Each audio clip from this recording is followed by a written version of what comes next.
সর্বশেষ আপডেট আন্তর্জাতিক অঙ্গনে এবং বিশ্ব যুদ্ধ সংবাদে আপনাদেরকে স্বাগতম। আসসালামু আলাইকুম। জানিয়ে দিচ্ছি সংবাদ শিরোনাম। এবার ইরানের ভয়াবহ বিস্ফোরণের এক তথ্য উঠে এসেছে। বিশ্লেষকরা মনে করছেন এর পিছনে হাত রয়েছে ইসরায়েলের। আরও জানিয়ে দিচ্ছি, ইসরায়েলি চাপ তোয়াক্কা করে না, পারমাণবিক কর্মসূচির পথেই আমরা আছি বলছে ইরান। অন্যদিকে সাগরের দ্বীপ দখল করল চীন, প্রতিবেশী দেশ ফিলিপাইনও এবং ভারতের সাথে উত্তেজনা। আরও জানিয়ে দেব, শত শত মার্কিন হামলাও থামাতে পারেনি ইয়েমেনের সন্ত্রাসী হুতি যোদ্ধাদের। সর্বশেষ জানিয়ে দিচ্ছি, পাকিস্তানে বোমা হামলায় উড়ে গেল 2টি গাড়ি, নিহত 2। এতক্ষণ শুনছিলেন সংবাদ শিরোনাম, এবার বিস্তারিত। তবে তার আগে ভিডিওটি যদি ভালো লেগে থাকে অবশ্যই একটি লাইক করবেন এবং আপনার প্রিয় মতামতটি কমেন্ট বক্সে জানিয়ে যাবেন। পরবর্তী আপডেট পেতে চ্যানেলটিকে সাবস্ক্রাইব করবেন। ইরানে ভয়াবহ বিস্ফোরণ, নিহত 70, আহত 1200। এর পিছনে কাদের দায়ী করছে বিশ্লেষকেরা? চলুন জেনে নেওয়া যাক। ইরানের বন্দর আব্বাসের শহীদ রাজি বন্দরে গত শনিবার ভয়াবহ বিস্ফোরণের ঘটনা ঘটেছে। এতে এখন পর্যন্ত নিহত বেড়ে 40 জন থেকে 70 জনে দাঁড়িয়েছে। সেই সঙ্গে আহতর সংখ্যা দাঁড়িয়েছে 1200-তে। এই হামলার জন্য ইসরায়েলকেই দায়ী করছে দেশটির একজন সংসদ সদস্য।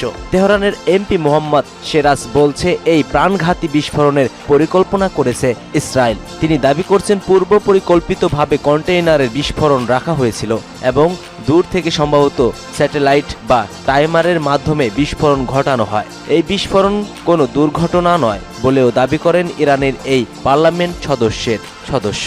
দেশটির রাষ্ট্রীয় মন্ত্রী বলছে ছোট একটি আগুন থেকেই এই বিস্ফোরণ হয়েছে, তবে ঠিক কোথায় থেকে আগুনের এই সূত্রপাত হয়েছে তা এখনো পরিষ্কার নয় বলে জানান তিনি। ইরানের স্বরাষ্ট্রমন্ত্রী ইস্কান্দার মোমেনি বলছে শনিবার দুপুর 12টা থেকে ছোট্ট একটি আগুন দেখা যায়, তবে এই আগুনের কারণেই এখনো জানাই যায়নি। 1 মিনিটের কম সময়ের মধ্যে ধোঁয়া এবং আগুন ছড়িয়ে পড়ে এবং আশেপাশের কন্টেনারে পৌঁছায় এবং বিস্ফোরণ ঘটে। অনেক বিশ্লেষকই এখন ইসরায়েলকেই দাবি করছে।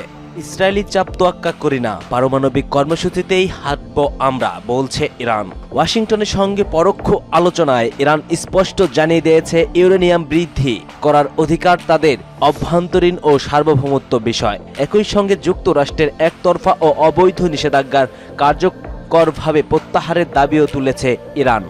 এক সাপ্তাহিক সংবাদ সম্মেলনে ইরানের পররাষ্ট্র মন্ত্রণালয়ের মুখপাত্র ইসমাইল বাঘাই বলেন, ইউরেনিয়াম সমৃদ্ধকরণ এবং অর্থবহ নিষেধাজ্ঞা প্রত্যাহার করে রেড লাইন যা আলোচিত কেন্দ্রবিন্দুতে রয়েছে। তিনি বলেন, আমরা আমাদের মূল নীতিগুলো প্রতি সর্বোচ্চ গুরুত্ব দিয়ে এগিয়ে যাব।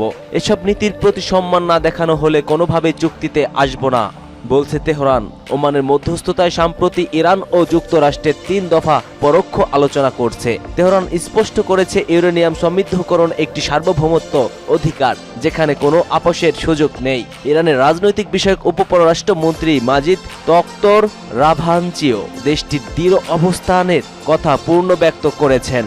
সাগরের দ্বীপ দখল করল চীন, প্রতিবেশী দেশের সঙ্গে উত্তেজনা।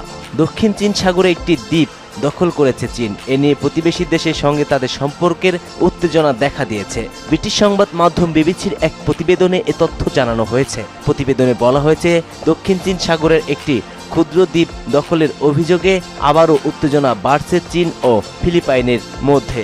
এর সাথে জড়িত রয়েছে ভারত।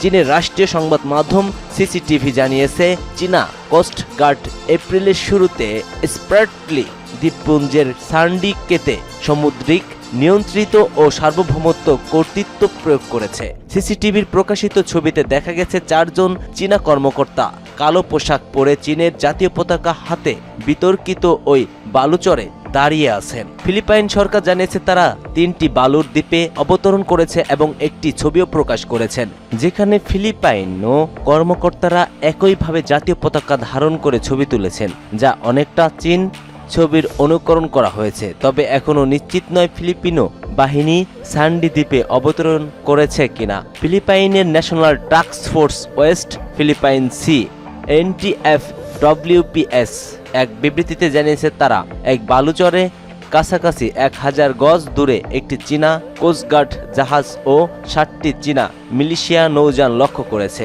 বিবৃতিতে বলা হয়েছে, এই অভিযান আমাদের দেশের সার্বভৌমত্ব এবং সমুদ্র অঞ্চলের অধিকারের প্রতি ফিলিপাইনো সরকারের দৃঢ় অঙ্গীকারের প্রতিফলন।